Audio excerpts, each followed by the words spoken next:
Folding Beijing, the best novelette at the 74th World Science Fiction Convention, tells of the struggle of a father trying to send his daughter to school in futuristic Beijing, an allusion to the difficulties that some current Chinese parents undergo to ensure their children receive a high-quality education.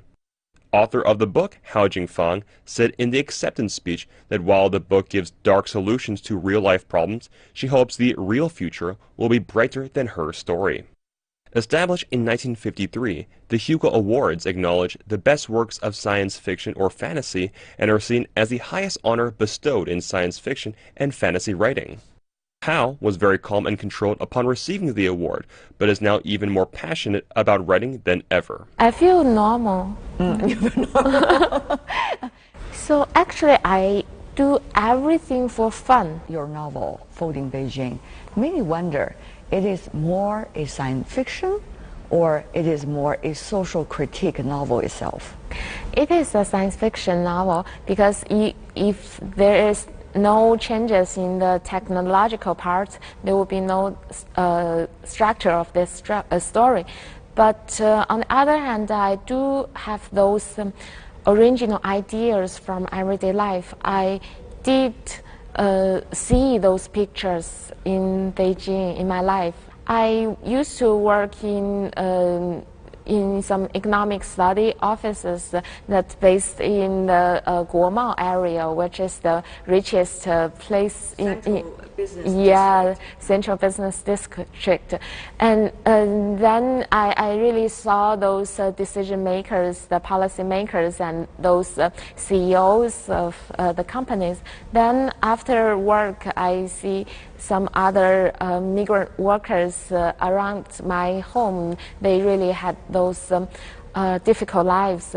I feel that in somebody's life in this city, they just don't feel there are some other people in this city. Then this kind of separation had the strong impression in my heart, and then I just try to express this impressive. And you choose science fiction. Yeah. This genre to express what you have just saw and thought about. Why?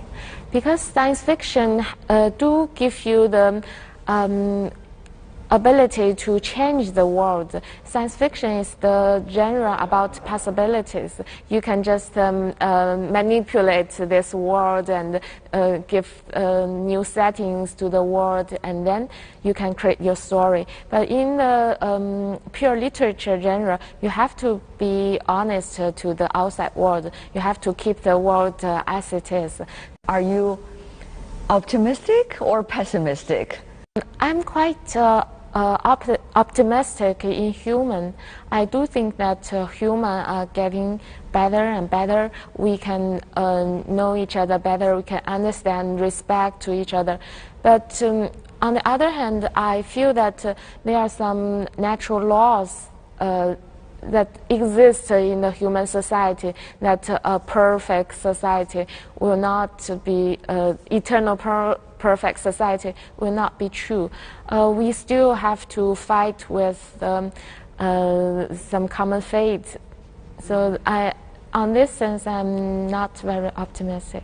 Talking about Folding Beijing, was it because you are optimistic about seeking solutions to the problem of social divide you just talked about, that you use the genre of science fiction?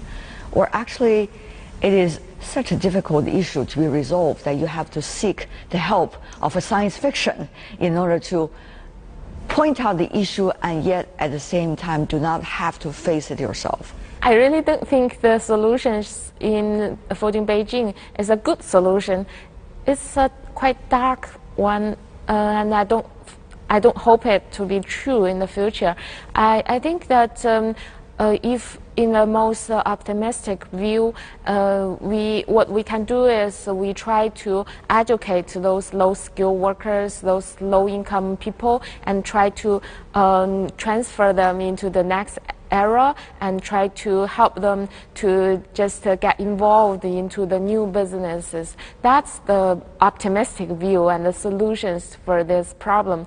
The Hugo Award was given to the first Chinese writer in 2015. Liu Cixin wrote the science fiction novel The Three-Body Problem that was met with rave reviews. The book discusses human responses to alien invasions and other issues common to all of humanity. It has sold more than 1 million copies in China and will hit the big screen soon. 这是一个大趋势。 Developing sci-fi movies is the trend now. That is highly likely to drive the public's interest back toward sci-fi literature. Chinese science fiction should adapt to this trend in the new media era. 到的目前能做的一件事情。 However, China's science fiction market is still in its infancy. There are only about 200 Chinese science fiction novelists, and the number of those highly regarded in the genre are fewer than 30, far behind countries like the US and Japan. How is the level of sci-fi related to the creativity of the country or the capability of writers to combine realities and aspirations? Hao Jingfang has her own answers. After Liu Cixin winning the award, you also got the Hugo Award. Many wonder, where is the real level of Chinese science fiction? Are we really there? Actually, I think that the Chinese writers are already very creative ever since 20 years ago. We have a circle of the sci-fi writers in China, and I always feel the creativity and encouragement from all the other authors. And I myself got a lot of inspirational ideas from the others. I do have the confidence in Chinese science fiction writers. I think that it's just perhaps time for the world to know China. But people would compare, let's just say, Stephen King, George Martin. Their works, you see their works in every airport around the world. And they write, of course, in English, which is easier to spread around. But where is the future of Chinese sci-fi writers? I mean, internationally speaking, just be frank. I think that the younger generation writers should have more time to just devote themselves into some longer works, because that needs a lot of energies and a lot of time for you to create such a huge world. But perhaps the younger writers in China now just enjoy some interesting small pieces. Only a small number of writers wrote the longer novels. I do hope that these young writers would create such a huge world in the future. But why would they do that? I mean, they could do small work, and they could just be famous. And people want to have a fast track to reputation, success. Do you think they will be able to be like you, to really sit down there every day, 2 to 3 hours, consistent, no matter what it means? Actually, I think that the reason for one writer to finish such a huge work is the passion. You should have the passion in writing itself. You have all those imagined worlds in your head. You just want to make the imagination come down to the paper. And this kind of creation process is so interesting that a writer can devote into it for years and years and years. I believe that George Martin and J.K. Rowling, all these kind of writers, do have that passion in him or her. I hope that there will be writers in China who have that kind of passion in him or her. You are passionate enough. Yeah, I'm passionate. You're very passionate, because last time when I met you, we were talking at a big scale conference among all the crowds, you know. And then after wrapping up the morning session, you told me you have to go back to your hotel. Later in the afternoon, I saw you again because you need to be there and make some remarks. And you told me you spent 2 hours in the hotel room trying to write something. What did you write that day? Actually, in that conference, I wrote the beginning of the Han Dynasty story. Yeah, so it's very interesting for me because I was in an economic conference in the morning. I was in the Han Dynasty in the afternoon, and I came back to the economic forum at that time. But I enjoy this kind of transferring from one world to another to another. But that takes a lot of effort. I mean, when you write, you have to really get yourself there. This kind of switch will be challenging for anyone, writers included. But I always feel that I'm always there. I'm always in the other world, in the writing world. I just sometimes come back to real life for a short period of time, and then I come back again. Really? Yeah. How is that happening? I just feel that everything is a parallel universe. I just transfer from this universe to another one, whatever it's a literature world or a family world or economic world.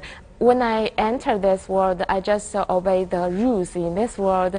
Another, I just use another language. But I am quite used to these kind of experiences. But because I think that all writers in some time in his or her life have these kind of experiences of entering another world, another world, another world.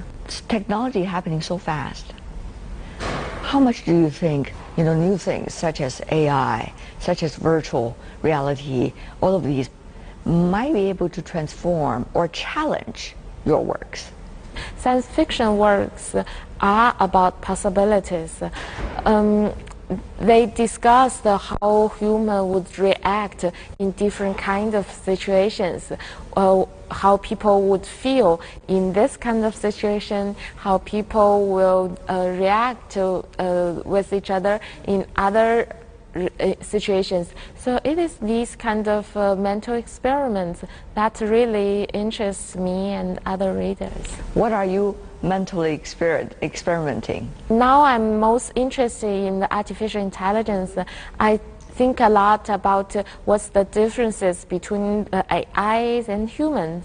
What are the differences of their mental processes, and what does intelligence mean, and how and will the AI become super intelligence in the future, and what would that be like, and how should AIs and humans interact with each other? Talking about creativity, where does that come from? Actually, I found out that creativity just came in your life. If you're honest enough to the feelings of your life, to the everyday thoughts in your head, you do have that creativity in you. Creativity is inside everybody's body and heart, because we do have a lot of thoughts every day. When you read a book, when you meet someone, Right. when you study, when you talk to someone, you have a lot of thoughts in your But head. how to grab it? Yeah, it's in a turmoil. But if you do have the habit of reflect yourself and just look inside your head and questioning yourself. Yeah. How do you do that to be able to examine yourself and let your creativity blossom? But I spent 10 years just questioning myself. So at last I found that these kind of experiences become the treasure in me.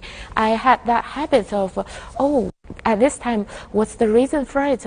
Is there something wrong? Oh, I know, that has the reason. And then I feel the thoughts and the feelings in me, and then I try to use these thoughts and feelings